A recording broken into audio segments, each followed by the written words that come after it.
Welcome to the New School of Marketing podcast, the place for smart, simple strategies that will amplify your business results.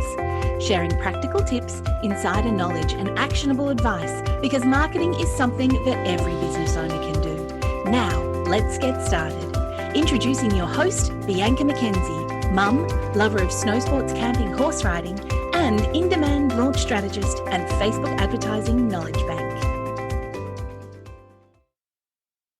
Welcome back, or welcome if it's your first time here, to the New School of Marketing podcast. I'm so grateful to you for tuning in. So before we dive in, I would love to pay respect and acknowledgement to the Palawa people of Lutruwita, who are the traditional owners of the land on which my business operates, and I pay my respect to their elders past, present, and emerging.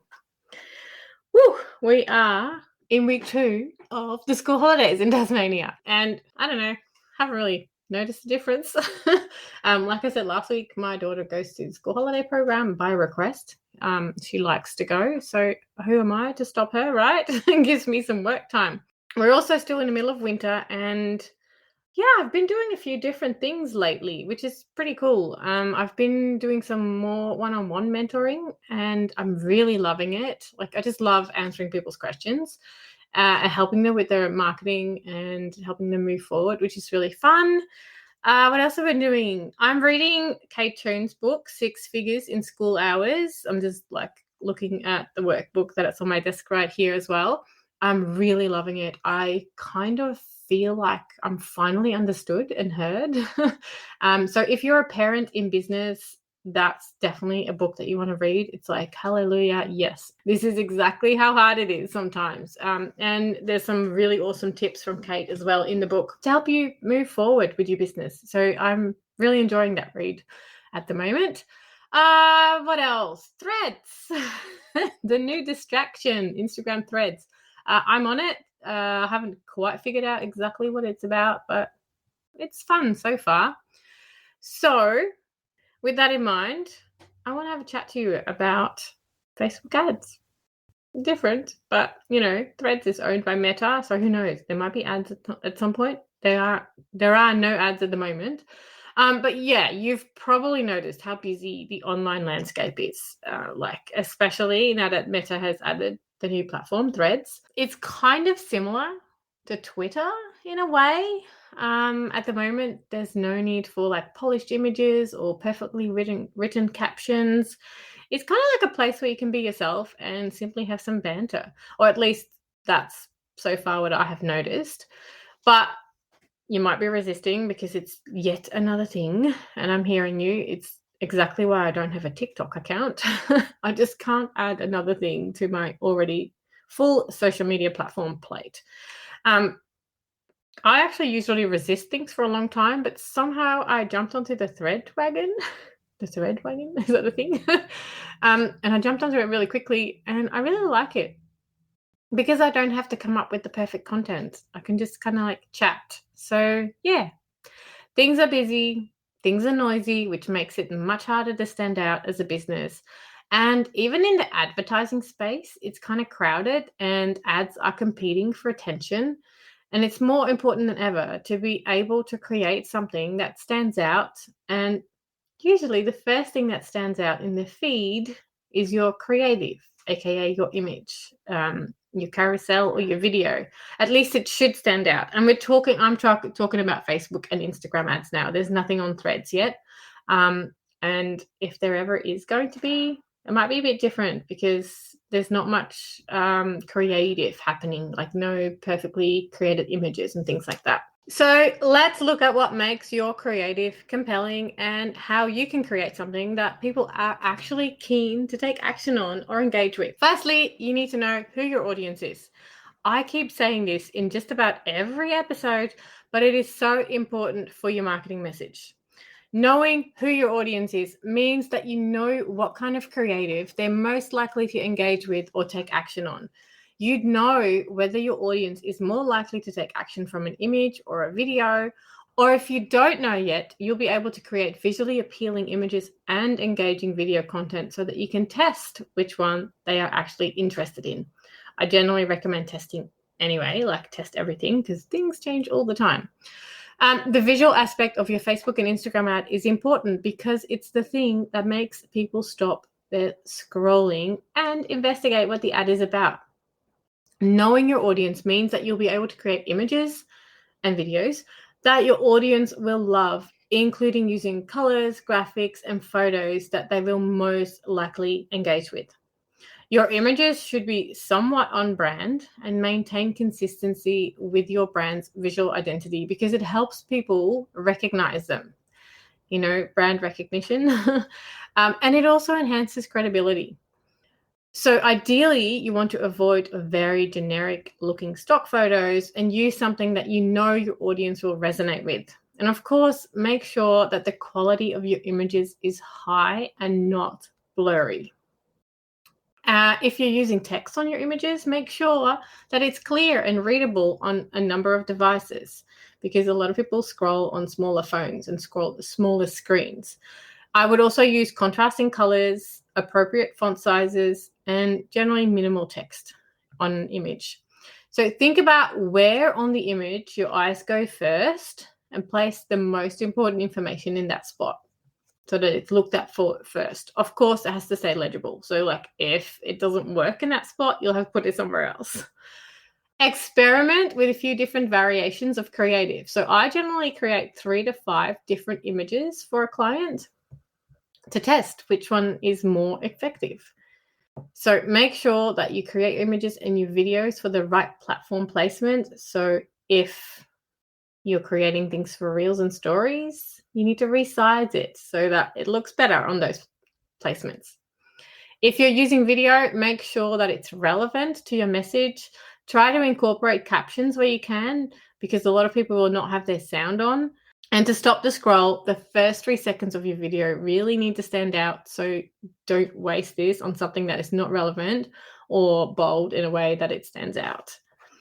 Now let's talk about copy. So while your image or your video is generally the first thing people see, your copy is the thing that makes people either want to keep engaging and take the next step, or it makes them want to scroll on.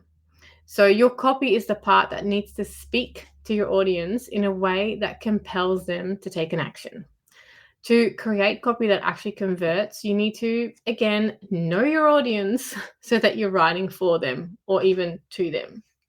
So firstly, decide whether your ads are to drive sales, generate leads, or increase brand awareness. You need to have a purpose. Your ads need to have a purpose because it will help you create copy that aligns with that goal.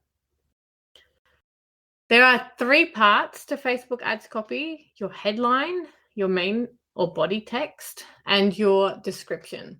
So the headline can generally be seen underneath the image or video in a Facebook newsfeed ad. Generally, I'm saying, because Facebook sometimes twists things up and around. And your main text or your body copy usually goes above the image. Your headline should be concise, compelling, and attention-grabbing. It's not a whole lot of space that you have for your headline, so use powerful words, ask a question, or highlight a unique value proposition. The aim is to get people to read further and take action. And inside your main copy, you want to elaborate on your ads offer. So this is where you write to your audience in a clear, concise language and tell them what you need them to know. Focus on benefits and not just on features, and explain how your offer can solve a problem, save time, or improve their lives. Remember that the feed is a busy place. You want to say enough for them to be inspired to take action, but you don't want to write a novel.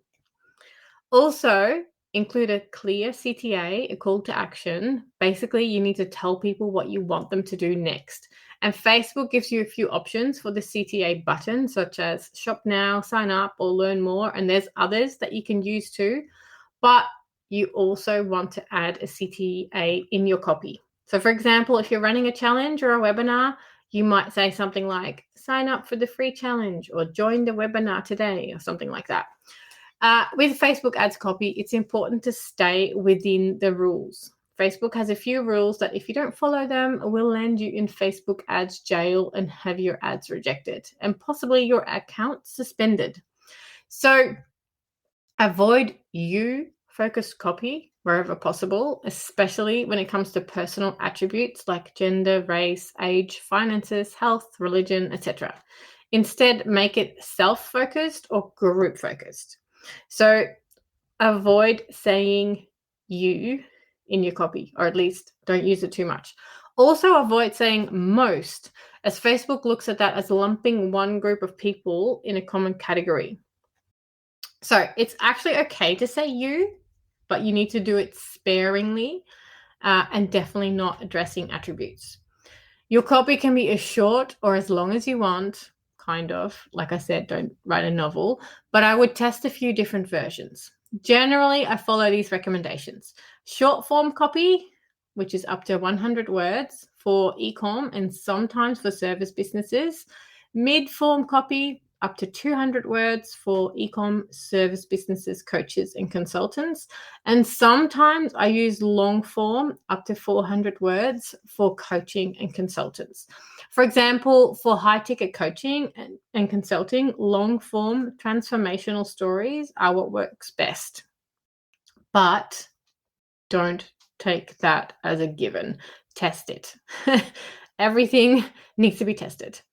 If you're not sure what to write for your ads, try using ChatGPT with some clear prompts, or you can use a copywriting formula. There are plenty of formulas around, so type copywriting formula into Google and get started. In a nutshell, your images and videos are what generally stops people from scrolling, so you need to make sure that they stand out. Then your copy is what should hook people and make them want to take action, at least the action that you're trying them to take. Your ad creative and copy is essentially what someone would see as a first point into your world. So you really need to make it enticing and stand out.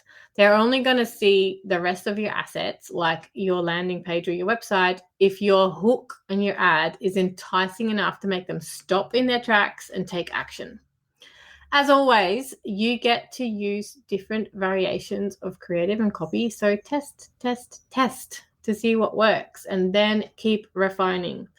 Remember, hardly anyone gets this right on the first go, not even me. And I've been doing this for over 9 years. So if it's not working, go back to the drawing board, try again. It really comes down to knowing your ideal audience and creating copy and content for them. Awesome. Thank you so much for joining me on this episode of the New School of Marketing podcast. I hope it was helpful and I can't wait to share more marketing tips with you next week. If you're ready to take your business to the next level with Facebook and Instagram advertising, make sure you visit newschoolofmarketing.com to download practical free resources, plus subscribe to the podcast and never miss an episode. I can't wait to go on this journey with you. And remember, until next time, take care and market your business every day.